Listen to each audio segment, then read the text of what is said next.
Hi students, in today's class we are going to discuss about sulfur system.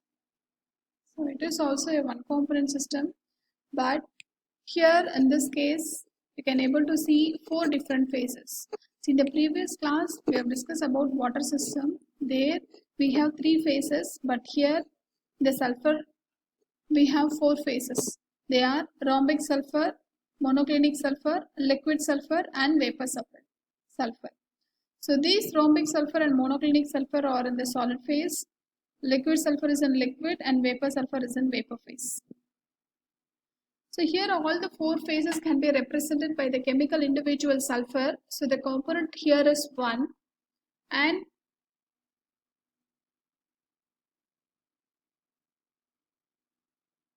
so the phase rule becomes F is equal to 1 minus P plus 2. So F is equal to 3 minus P. So coming to the curves in the phase diagram, there are 6 different phases curves in the phase diagram.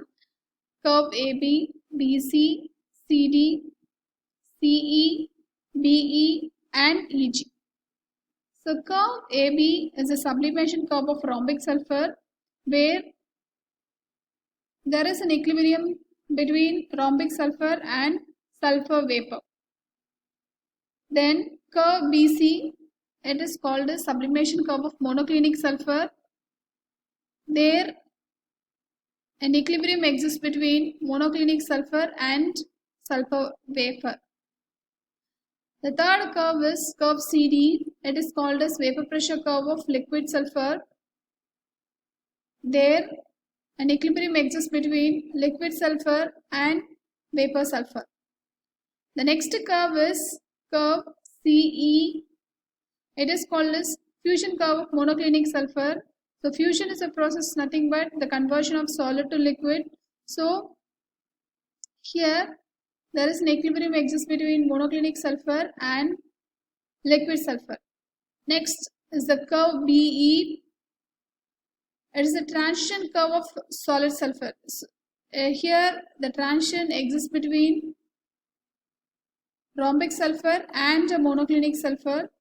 So there is an equilibrium exists between rhombic sulfur and a monoclinic sulfur. And the last curve is a curve EG. Here it is called as fusion curve of rhombic sulfur. So here there is an equilibrium between rhombic sulfur and a liquid sulfur.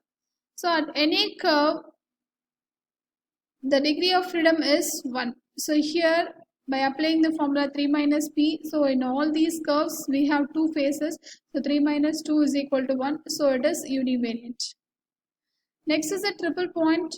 We can able to see three different triple points B, C and E. A triple point B, here there is an equilibrium between sulfur vapor, monoclinic sulfur and a rhombic sulfur. And the triple point C, here there is an equilibrium between vapor sulfur, liquid sulfur and a monoclinic sulfur. And point E, where you can able to see liquid sulfur, monoclinic sulfur and a rhombic sulfur. So at any triple point, the phase rule becomes F is equal to 3 minus P. So at any triple point, we are having three different phases. 3 minus 3 is equal to 0. So it is non-variant. And next coming to the areas. So here you have four different areas.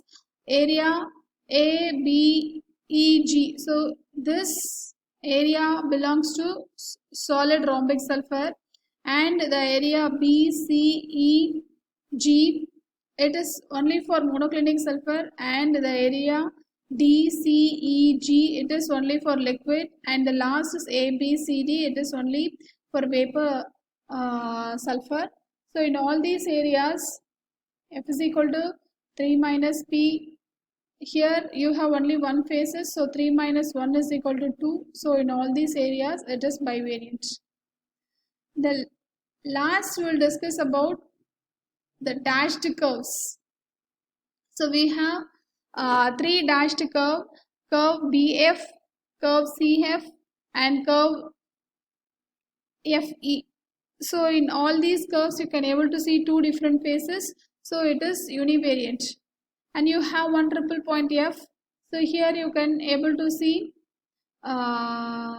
the equilibrium between vapor sulfur, liquid sulfur and a monoclinic sulfur. So here F is equal to 0 and 3 different areas A, B, E, F and A, B, F, C, D and D, C, F, E.